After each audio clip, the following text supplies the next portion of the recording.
ছোট্ট একটি ভিডিও তোমাদের সামনে পোস্ট করছি। আজকে ফেসবুকে একটা জিনিস দেখলাম, স্যান্ডি সাহা বাইট দিচ্ছে, শায়ক নাকি স্যান্ডি সাহাকে একটা যৌন হেনস্থা করেছে। এই ছেলেটির আর কত গুণ পার হবে জানি না, ওর খুব ভাইরাল হওয়ার ইচ্ছা, খুব খুব খুব। আমি এই বিষয় নিয়ে বলবো বলবো করে একটা ভিডিও করা হয়নি। বিফের দোকানে, বিফ যেখানে ইয়ে হয়, আমরা আমরা হিন্দুরা আমরা কোন হোটেলে যাবো? পার্কস্ট্রিটে প্রচুর হোটেল আছে, প্রচুর বড় বড় হোটেল আছে। অলিপাবে আমি কোনো দিন ঢুকিনি, কারণ যেখানে যেখানে নো বিফ লেখা থাকবে, কত তো হোটেল আছে পার্কস্ট্রিটে। মোকাম্বো আছে, ইয়ে আছে, ট্রিঙ্কাস আছে, তোমার বলো না, পিটার ক্যাট আছে, তোমার কোয়ালিটি আছে, প্রচুর হোটেল আমি খেয়েছি, প্রচুর হোটেলগুলো। আর ছোটো ছোটো ছোটো ছোটো মনে পড়ছে না ঠিক, সাংহাই আছে, হ্যাঁ যাই হোক, ছোটো ছোটো ছোটো হোটেল অনেক আছে। তো দেখে যাও ভাই, কোথায় নো বিফ। এই সমস্ত হোটেলগুলোতে কখনোই বিফ টিপ দেয় না। তুমি ওই হোটেলে গেছো, সেটা তো ভালো মতো খেয়েছো। তারপরে বেশ কিছুদিন আগে দেখলাম তোমার কোনো বন্ধু আছে মুসলিম, যাদের বাড়িতে তুমি যে তার সাথে তুমি নামাজ পড়েছো, তার সাথে তুমি এই মাংস খেয়েছো, তারপরেও তুমি বলছো তোমরা আমাকে জোর করে খাইয়ে দিয়েছো, আর তুমি তাকে, তার চাকরিটা চলে গেল আজকে।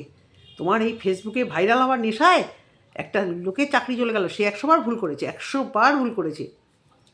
বাবা, কিন্তু তুমি এইভাবে সোশ্যালি না করলে ব্যাপারটা কি, ওর চাকরিটা তো থাকতো, যদি সামান্য শাস্তি হতো, ওর জেলে যাওয়া হতো না, ওর এত বড় শাস্তি হতো না।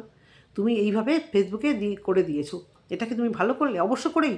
এটা যদি, এটা আমাদের সাথে যদি হতো, একটা জিনিস চাইলে আরেকটা জিনিস চাইতাম, বিশেষ করে যদি কোনো মুসলিমদের সাথে এই জিনিস হতো, যে অন্য কোনো মাংস দিয়ে দিয়েছে, একটা তুল কামাল হতো, যেখানে হিন্দুরা একটু হলেও, একটু আছে, রকচটা মানুষ যে নেই তা না, সব ধর্মেই সব রকম আছে, একটু হলেও ব্যাপারটা ঠান্ডা হয়ে গেছে। এটা যদি কোনো মুসলিমদের সাথে করা হতো, শুয়োরের মাংস দেখে দেওয়া হতো, তাহলে এটাকে নিয়ে জঘন্যভাবে হতো। সেটা পরে কথা, সেটা আমি পরে রাখছি।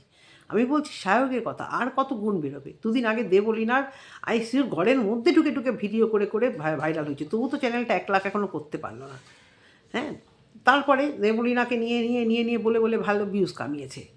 তারপরে দেবলীনাকে নিয়ে এই পার্লার, ওই শাড়ির দোকান গিয়ে গিয়ে ভিউজ কামিয়েছে। ওর বন্ধুরাই ওর সাথে নেই, ওর বন্ধুরাই বলছে ভিডিও করিনি আমরা। তো বন্ধুদের কথা, বন্ধুরা যদি সাপোর্ট করতো, তাহলে বন্ধুরা হাউ হাউ করে কিন্তু ভিডিও করতো, চেঁচামেচি করতো। ও একাই সর্বে সর্বা।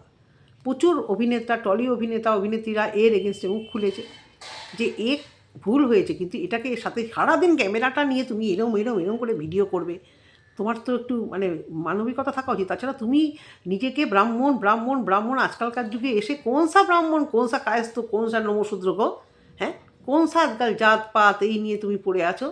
আমি কি, আমি ব্রাহ্মণ তাই আমাকে খাইয়ে দিয়েছো? তুমি ব্রাহ্মণ যখন, তোমার তো প্রতি মুহূর্তে তাহলে চিন্তা করা উচিত যে নো বিফ যেখানে হবে, বা এখানে জিজ্ঞাসা করি এখানে বিফ আছে কি না, আমি সেই সব হোটেলেই যাবো। আর অবাক কাণ্ড, হ্যাঁ, পুরো টেস্ট আলাদা, নিশ্চয়ই নিশ্চয়ই পুরো টেস্ট আলাদা। আর কোথায় লেখা আছে ব্রাহ্মণ? আর আমি এটা ঠিক ইয়ে করি না, কারণ দেখো যারা আমাদের বিদেশে থাকে, তারা কিন্তু এটা খায়, এটা খেতে অনেক সময় খেতে বাধ্য হয়, আমি জানি। আমার বরের একটা বন্ধু জার্মানিতে থাকে, আরেকজন ইটালিতে থাকে, একজন ঘোষাল, আরেকজন বোধহয় ভট্টাচার্য। তো খায়, ওরা খায়, ওরা বলে দেখ কী করবো, ওটাই পাই সেরকম অ্যাভেলেবেল। এখন জানি না ভালো লাগে কি না, তবে টেস্ট আলাদা। তো তুমি মুখে দিয়ে ভাই যতই তোমার ইয়ে হোক, দেখতে আলাদা, টেস্ট আলাদা। আমার ছেলে একবার বিরিয়ানি, একটা না বিরিয়ানি না, আমরা আমার খদ্দার বাড়িতে গেছিলাম, ও একটা কি অর্ডার করেছে, অর্ডার করে ওর ইয়ে লাগছে, অস্বস্তি লাগছে, গন্ধ লাগছে খোলার সাথে সাথেই, খায়নি। বলছে মা খাইনি, বমি আসছিল আমার। তারপরে এসছি বাড়িতে, তখন বাবা বলছি বাবা তুই দেখে অর্ডার করিন, এটা তো বিফ দিয়ে দিয়েছে, বিফ বিরিয়ানি ঠিক নয়, একটা কী রাইস দিয়ে দিয়েছে যে আমার ঠিক এক্স্যাক্টলি মনে পড়ছে না, সঙ্গে একটা ডিমও ছিল। তো সেখানে মাটনটা, মাটনের মতোটা এত বড় বড়, আর দেখলেই বোঝা যায় ওটা যে বিফ। তো ও বুঝতে পারেনি, আমার বর এসে বলছে এটা তো বিফ। তো তুমি দেখলে বুঝতে পারলে না, খেলে বুঝতে পারলে না, সেটা নিয়ে নাটক করছো। তারপরে কোন বন্ধুর বাড়িতে, তোমারই মুসলিম বন্ধুর বাড়িতে, তোমাকে না, ওর সাথে এরকম মুসলিমদের যেরকম টুপি পরে নামাজ পড়ে সেরকম দেখতে দেখা গেছে, এবং শোনা গেছে, সে বলেছে ভিডিওতে যে সেই বন্ধুটি না, অন্য একজন সেই ভিডিও নিয়ে বলেছে যে তুমি ওদের বাড়িতে গিয়ে গোমাংস খেয়েছো। তারপরেও ভাইরাল হওয়ার জন্য, বা একটি লোককে এইভাবে তুমি ক্ষতিটা না করলেও পারতে।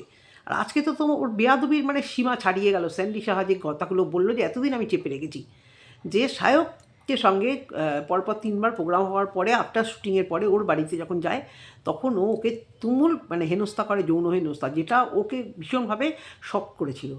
তাহলে ওটা কি লেডিস না কি? তার আর এই ছোকরার জন্য মানে দেবলীনার লাইফটা অনেকেই যেটা বলেছিল যে একটু হলেও হ্যাকেল হচ্ছে, আমি ঠিক জানি না দেবলীনার হাজব্যান্ড নিজেরও প্রচুর দোষ আছে, উনি কখনো এই নিয়ে সন্দেহ করতো কি না করতো জানি, তবে এই ছেলেটি যে আরও কত গুণ বেরোবে সে বলার না। আমি তো অবাক হয়ে গেলাম শেষ পর্যন্ত স্যান্ডি সাহাকে গিয়ে মানে টাইপটাই বুঝতে পারি না আমি, তাকে গিয়ে যৌন হেনস্থা, ও তো মানে ইয়েতে নিউজে তো এত মিথ্যে কথা তো বলবে না, চ্যানেলে এত মিথ্যে কথা বলবে না। ও বলছে যে আমি এতদিন ধরে চেপে রেখেছি, এতদিন চেপে রেখে আজকে আমি বাস্ট করলাম। আমি সেই ভিডিওটা ফেসবুকে দেখেছি যে প্রচণ্ডভাবে যৌন হেনস্থা করেছে। তারপরে স্যান্ডি সাহা ভীষণভাবে ভেঙে পড়েছে এবং প্রচণ্ড ড্রাঙ্ক অবস্থায় ছিল তখন ও। আর এই কাকে বলবে, স্যান্ডি সাহাও ড্রাঙ্ক অবস্থায় ছিল এবং সায়কও প্রচণ্ড মানে নেশা মানে টোল ছিল বা নিজের মধ্যে ছিল না, তখন ওই স্যান্ডি সাহার সঙ্গে ওই সমস্ত করতে গেছিলো।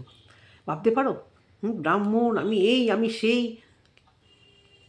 ব্রাহ্মণ হয়েছে মানে মাথা কিনে নিয়েছে আজকালকার দিনে। সব আছে ব্রাহ্মণ হিন্দু কায়স্থ, হ্যাঁ ব্রাহ্মণ কায়স্থ, তারপরে নমশূদ্র, ও আগেকার দিনে মানা হতো, এখন মানে বিয়ে দেওয়ার সময় ছেলেমেয়েরা যখন প্রেম করে বিয়ে করে, এখন তো সবই বেশিরভাগই প্রেমের বিয়ে বা সোশ্যাল অ্যারেঞ্জ হলো, এখনকার দিনে অতটা মানে না। এখনকার দিনে কি আজ থেকে প্রায় অনেক দিন থেকেই সব মানামানি বন্ধ হয়ে গেছে। আর ও আমি ব্রাহ্মণের ছেলে বলে হাইলাইট করছো, বেয়াদব, অনেক দোষ বার হচ্ছে। হ্যাঁ আস্তে আস্তে আরও যে কত ছাপি খুলবে এই ছেলে, সোশ্যাল মিডিয়াতে ভাইরাল হব সারাক্ষণ ধরে, শুধু কোথায় কোথায় অপকর্ম হচ্ছে সেখানে গিয়ে গিয়ে ক্যামেরা নিয়ে ঢুকে ঢুকে ভাইরাল হওয়ার ধান্দা। কী দরকার ছিল হোটেলের এই কেসটাকে এত হাইলাইট করা, তাই না? তো বন্ধুরা এইটুকুই বলার ভিডিওতে, যদি তোমাদের ভালো লেগে থাকে অবশ্য করেই চ্যানেলটিকে সাবস্ক্রাইব করে দিও। আর সবাই সুস্থ থেকো, ভালো থেকো, টাটা।